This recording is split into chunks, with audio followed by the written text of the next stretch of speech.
Il-Fondazzjoni għas-Servizzi tal-Ħarsien Soċjali u l-Union ħaddiema Maqudin iffirmaw ftehim kollettiv li se jara mhux biss titjib fil-kundizzjonijiet tal-ħaddiema imma rispett akbar lejn il-professjonisti li jaħdmu mal-Fondazzjoni.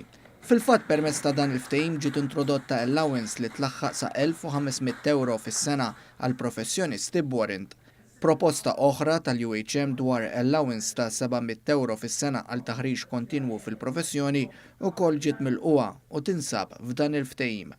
Propju qabel ġie ffirmat dan il-ftehim il-Ministru għall-Familja u s-Solidarjetà Soċjali Michael Falzon saħaq li f'dan il-ftehim kulħadd huwa rebbieħ.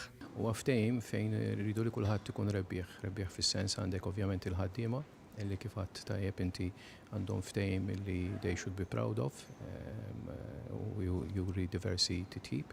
Għandek ovvjament l-aspett li anke bħal entità fi anfisha tissaħħaħ.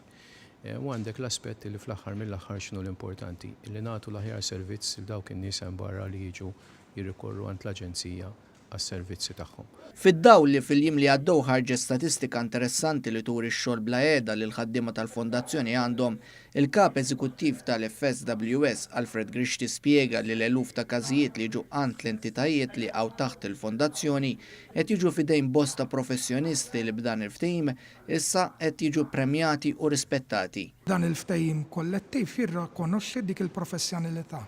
Biżżejjed ngħid ħanajt ċifra waħda. Aħna fl-aħħar ta' Diċembru 2017 kellna 693 impjegat.